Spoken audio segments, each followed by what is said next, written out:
Stop the madness, stop the madness, stop the madness! What is going on in the industry the past 2, 3, 4 weeks?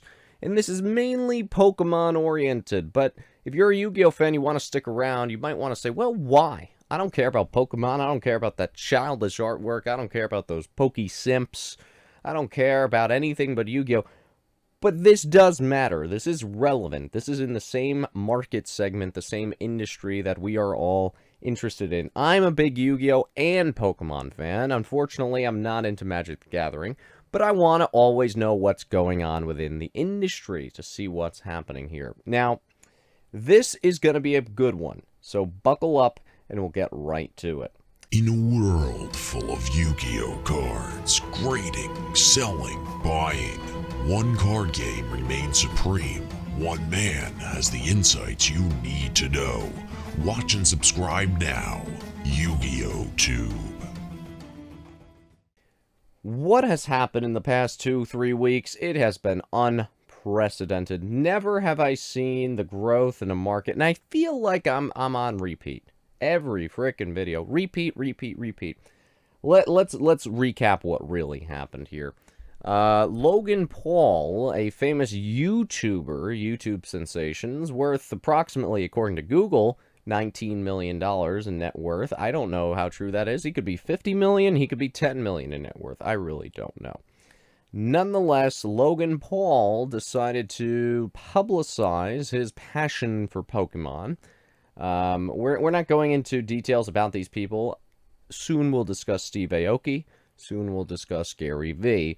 But nonetheless, strictly the basis of Pokemon and famous people and what's going on here. And Logic is another one, the rapper there.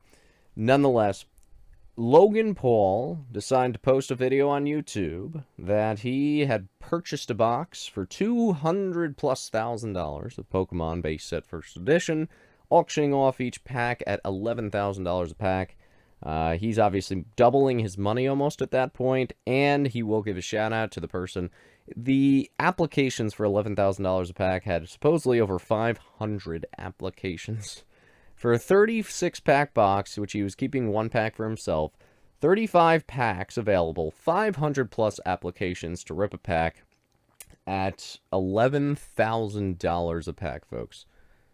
Did anyone ever think that we'd see Pokemon packs at $11,000 a pack? Nonetheless, a lot of folks did it. A lot of folks watched the video. This opening, this unboxing, had 250,000 people. 250,000 people viewing.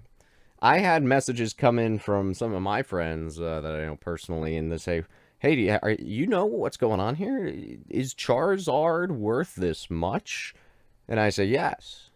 Yeah, yes it is.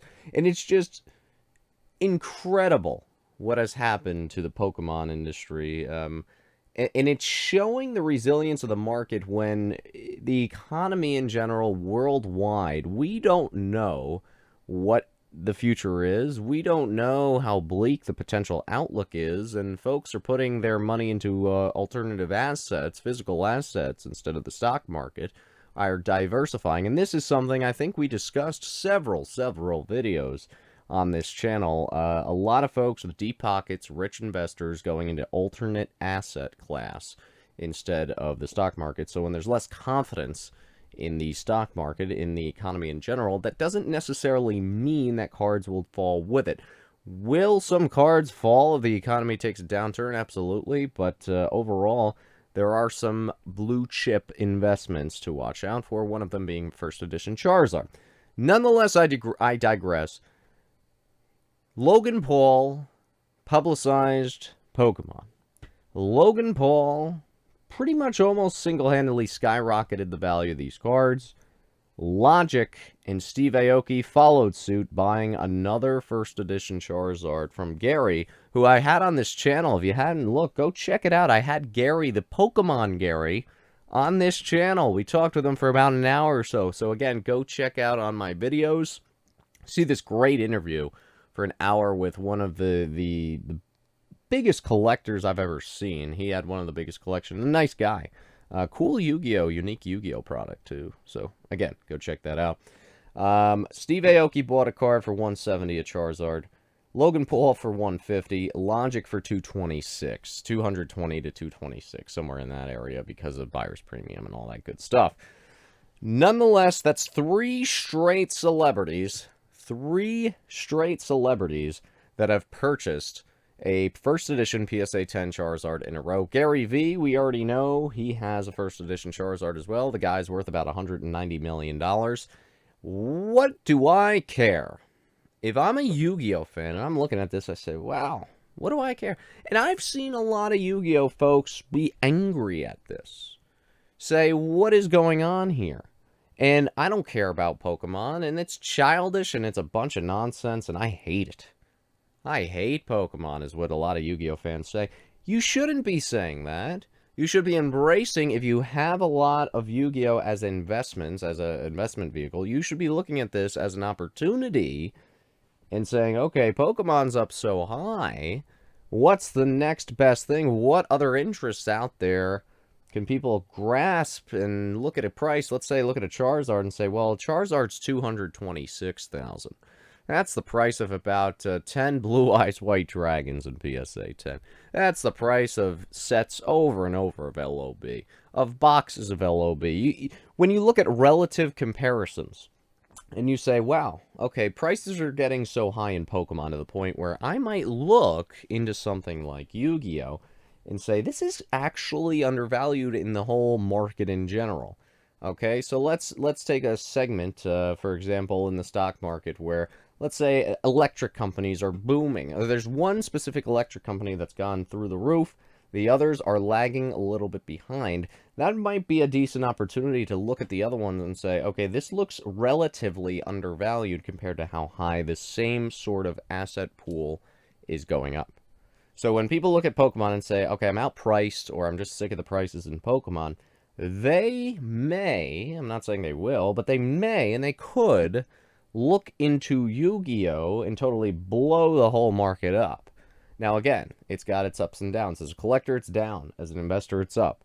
But if you're looking at Yu-Gi-Oh! Cards and seeing the relative value, when you compare the two to Yu-Gi-Oh! And Pokemon, yes, Pokemon has a huge international, I should say, worldwide draw, and I always have said on this channel, and this is a Yu-Gi-Oh! Based channel, and I don't get a lot of, unfortunately, a lot of love for this, but the truth and the matter of the fact is Pokemon a much, much heavier, safer investment than Yu-Gi-Oh! Is. It always has been, and it probably always will. Because of the youth in the game, because of the consistent contact, because of the worldwide draw.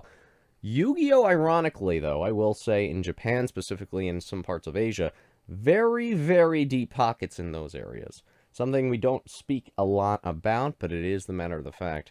There are folks in Asia that have plenty of money to go and spend on Yu-Gi-Oh! Nonetheless, again, I digress. The whole point of this video is to say, okay, Pokemon has exploded. When will it stop? I don't know. I can't tell you when it will stop. But Yu-Gi-Oh! Has had a growth, and it has been an unbelievable growth. I mean, let's look at Yu-Gi-Oh! Now compared to 2018, 2 years ago. 2018 pricing would be a steal compared to today, right? So it has had very, very high growth, almost unnatural growth. But when you compare it to Pokemon and the growth that it's having right now, you may look at Yu-Gi-Oh! And you might say, wow, it's actually not that crazy to think that Yu-Gi-Oh! Is considered undervalued. And that is the point, especially if you get one celebrity on the Yu-Gi-Oh! Train, it will go kaboom. There are plenty of folks who also are people our age in the mid to late 20s into the 30s that say, oh, I remember Yu-Gi-Oh! I used to duel. I used to watch a show every Saturday morning. So, yes, add in the fact that Yu-Gi-Oh! Cards, you know, you don't get 12 hollows a box. You don't get 12 hollows a box. You only get 2 ultras a box. You get 1 secret a box. That's very, very low quantities compared to Pokemon. And then you add in the fact that GX has been hot, but GX also, the quantity out there is just minuscule. I mean, it's minuscule. You look at all these factors, and you look at, and you could say, okay, for this Pokemon card, I can buy this many Yu-Gi-Oh cards, or this Grail of Yu-Gi-Oh, and then you say, this is interesting. So this is why, as a Yu-Gi-Oh investor, if you're investing in Yu-Gi-Oh, you want to look at the other industry, the other segments, the other games in the industry, and say, if that's going up, good, because all this money is making Yu-Gi-Oh look crazily affordable. And I say that with just mind-boggling thoughts, because again, I mean, Yu-Gi-Oh 5 years ago was not even on the grid. Now it's just all over the place, and it's exploding. Nothing like Pokemon, though. And you get someone to say, okay, I got I'm a net worth of $50 million, $100 million getting into this stuff, and this thing could go kaboom really quickly. So that is my spiel. That's my analysis. Do I think it's good? Again, it's good and bad. It just is what it is. There's unfortunate situations where I'll never get some of my collection goals. It's just never going to happen. And then other people probably won't as well. So that's the unfortunate. But also it's good to see that your assets at least are appreciating, and you actually have something in case you need it, or you can kind of pick and choose what you want to do. Good dilemma to have a collection that actually is worth something rather than just worthless. You don't want that. That just isn't really attractive. But nonetheless, that is my spiel. Hope you all enjoyed. What do you think of what's going on in Pokemon, especially with base set? It's been absolutely bonkers. Is Yu-Gi-Oh next? Does Yu-Gi-Oh cool down? Does this all crash? Is this a big bubble, as a lot of folks like to say? I don't know. You know, I just don't even know anymore. I thought I've seen it. I thought these crazy high growth rates are never going to sustain, and what's happening? They just keep going. Don't know what to think anymore. Till next time, YugiohTube, one thing to note, one last final point, is that Gary V has also posted on social media, on his Twitter, I believe. He retweeted or shared something about Yu-Gi-Oh cards. Alpha Investments. Rudy at Alpha Investments is buying Yu-Gi-Oh cards and boxes as well and diversifying. What does that tell you? I don't know. Till next time, YugiohTube, let me know. Signing out. Thanks for watching. Appreciate it.